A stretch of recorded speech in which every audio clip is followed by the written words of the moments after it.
Te invitamos a abrir tu Biblia en el Evangelio de Lucas, capítulo 24, versículos del 1 al 7.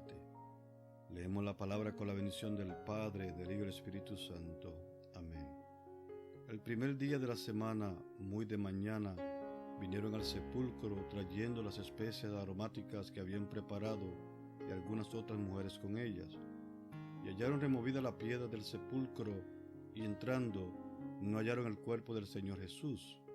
Aconteció que, estando ellas perplejas por esto, y aquí se pararon junto a ellas dos varones con vestiduras resplandecientes, y como tuvieron temor y bajaron el rostro a tierra, les dijeron: ¿Por qué buscáis entre los muertos al que vive? No está aquí, sino que ha resucitado. Acordaos de lo que os habló cuando aún estaba en Galilea, diciendo: es necesario que el Hijo del Hombre sea entregado en manos de hombres pecadores, y que sea crucificado y resucite al tercer día. En el día de hoy nosotros celebramos la maravillosa verdad de que Jesucristo se levantó de los muertos. Celebramos el extraordinario hecho histórico de que Jesús resucitó y su tumba está vacía. Hoy, domingo de resurrección, nos sirve de recordatorio de que Jesús murió por nuestros pecados en la cruz del Calvario, fue sepultado, pero en la mañana del tercer día Él se levantó victorioso de entre los muertos y se ha sentado a la derecha de la majestad del Padre como Rey de Reyes y Señor de Señores. Hoy nosotros celebramos y adoramos a nuestro Salvador que vive por los siglos de los siglos.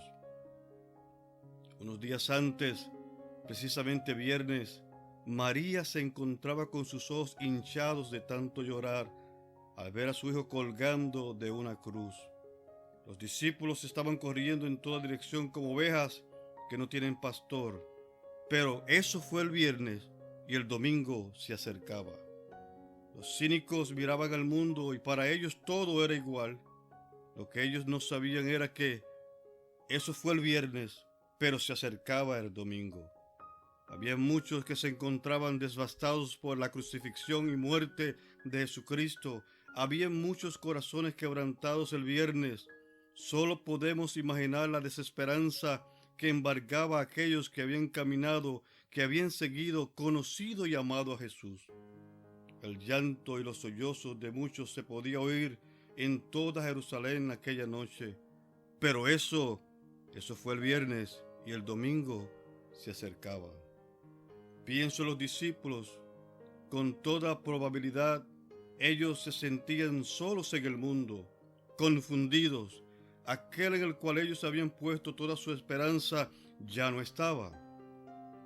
Aquel que había hecho al sordo oír, al mudo hablar, al ciego ver, al cojo andar, aquel que había dado vida a los que habían muerto, que había alimentado a tantos con tan poco, aquel que había dado libertad a los endemoniados, aquel que los vientos le obedecían y el mar se hacía callar, ahora se encontraba en una tumba. Pienso también en las mujeres que estaban al pie de la cruz. No tan solo estaba allí María Magdalena, de la cual Jesús había echado fuera 7 demonios, también estaba allí María, la madre de Jesús. Mientras ella estaba de pie frente a la cruz mirando a su hijo crucificado, ¿pensaría ella en aquella noche cuando ella lo dio a luz? ¿Pasaría por su mente recuerdos de la niñez de Jesús? ¿Podría usted imaginar lo que ella sintió mientras se encontraba allí mirando el cuerpo ensangrentado y despedazado de su hijo? Pero eso fue el viernes y el domingo se acercaba. Pero ¿sabía usted? No todos estaban tristes por la muerte de Jesús. Habían otros que estaban alegres y aún celebrando la muerte de Jesús. Entre ellos, el sumo sacerdote Caifás, los fariseos y los saduceos. Ellos habían tratado tantas veces de deshacerse de Jesús, pero no habían podido. Pero la oportunidad que ellos habían estado esperando les llegó.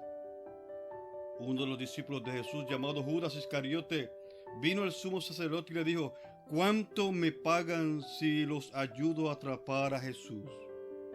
Esta era la oportunidad que ellos habían estado esperando, y por 30 piezas de plata, por $15, Judas acordó entregar y traicionar a Jesús.